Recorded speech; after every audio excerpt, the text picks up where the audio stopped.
Hello everyone, I've got another thrifted find for you here today. This is a Baldwin Fantasia electric organ. I bought this years ago for around $40 and I've had it ever since. I finally just moved it up into my room, so I have a lot more access to it and I've decided to do a video on it. So I'll give you a little bit of history about the Baldwin Company since it's not very well known. They were founded in the late 1800s by Dwight Baldwin. They shifted from retail to manufacturing after Baldwin died in 1899. During World War II, they basically cut production on a lot of things to save resources for the war. So pianos were one of those things. Baldwin ended up making plywood airplane wings, which, despite not being successful in the aviation field, led them to design concepts that would help them with their best-selling piano, the Baldwin B240 series, which is the best-selling school piano of all time. If you went to an American school sometime in the mid-20th century, there's a good chance one of those pianos was at your school. Beginning in the company's life, they released organs under the Hamilton brand, but the first Baldwin electric organ was released in 1946. Due to the success of that organ, they rebranded as the Baldwin Piano and Organ Company. They failed to purchase Fender in 1965. Imagine what a world where Baldwin bought Fender would be like. They bought Gretsch in 1967 instead of Fender. That didn't pan out for them. They eventually sold the Gretsch brand back to the Gretsch family in 1989. One of the most interesting thing about Baldwin, the company itself, is that they merged with United Finances and were an extremely large financial service company in the 70s. By 1982, pianos were 3% of a $3.6 billion revenue. But in 1983, they had $9 billion in debt between the holding company and their subsidiaries, which forced them into bankruptcy, which was the largest bankruptcy at the time.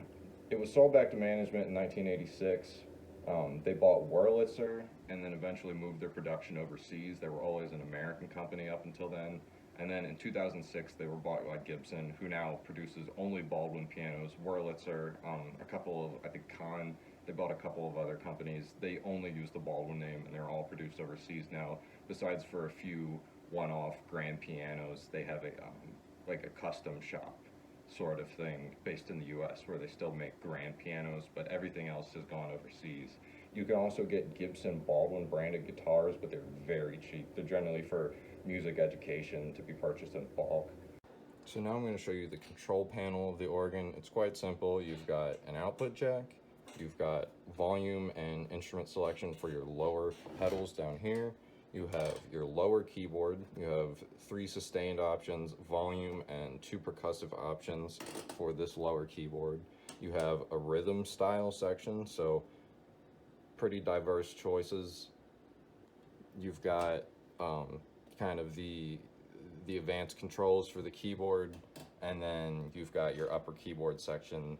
These are voices, percussive voices. You have a sustain option, and then for certain parts of the keyboard, you can enable tremolo and vibrato. It affects, I know it affects these 3 sections, the trumpet, the flute down here. It just adds vibrato to most of the sustained parts that the piano is producing. You have start and stop for the rhythm here. You have volume and tempo controls. This enables the actual rhythm section, and I'll go over a couple of these functions later on. So your first section, you've got the pedals. You have flute and string bass. The flute is a sustained sort of sound. The string bass gives you more attack, but decays.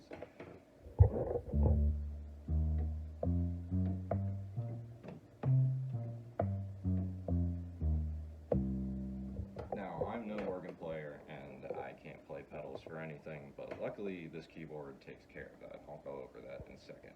So the other option you have here is your lower keyboard. You have a couple selections, flute, cello, and horn. The flute is kind of just basic sine wavy organ sound. The cello's a little more square wave, sawtoothy, and then the horn is kind of a triangle-y wave, a little more a little more harmonic version of the flute, essentially. And then you have guitar and piano here. The guitar is real plucky, and the piano's essentially the same thing, but just no real high end and more low end thud. Alright, so let's move on to the lower keyboard section. Starting off, we have flute, cello, which is more like sawtooth, and then horn, which is more triangle-y, and you've got guitar and piano. Now you can add as many as you want together.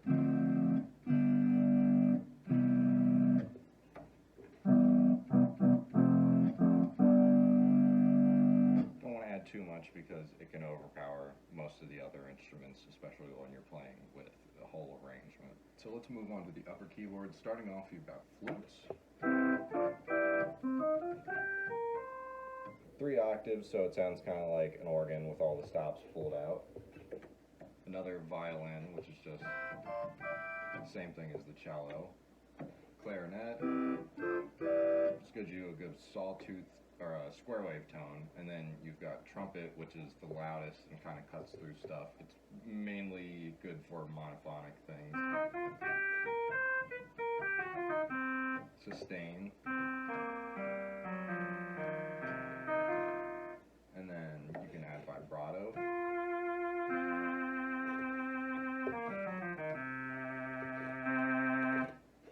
As well as tremolo to certain voices. Or both. Next we have our rhythm section, so you can set volume and tempo here as well as select the style you want.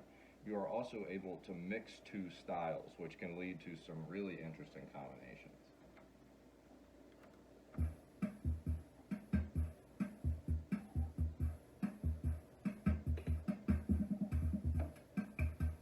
So I just added in the bossa nova setting there, and it essentially adds both of the triggers for each rhythm pattern and combines them together.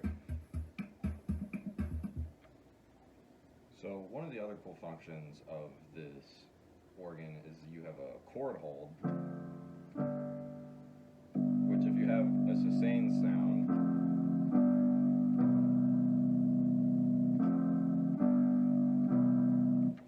have to play it once and it will continue to hold it out for you. Now, this hold function can be used in conjunction with the rhythm to sort of strum the percussion instruments as well as hold out the sustain parts. Now, the strumming's really cool.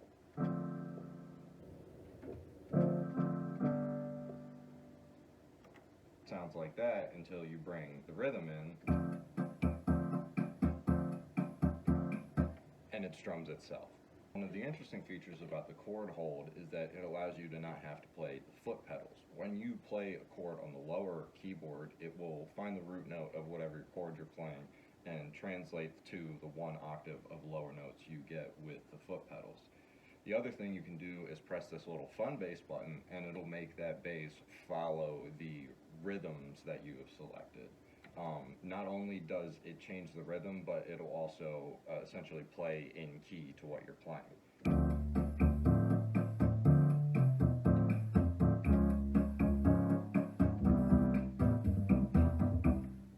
Which is a very powerful songwriting tool, especially if you're just trying to demo things quickly. So now I'm going to give you a little player's demo. I ran the output into Ableton with a little bit of reverb, but besides that, the track is dry.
that's everything for today's upload. Thanks for sticking with me and listening to this really awesome Baldwin synthesizer, organ, whatever you want to call it.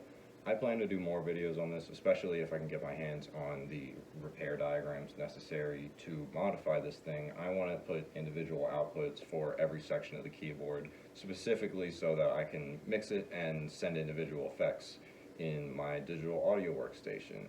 If any of you are interested in anything about this, have any questions, have any comments, please feel free to leave them below. And thanks again for watching, and I look forward to showing you more cool things I have thrifted. Have a good one, everyone.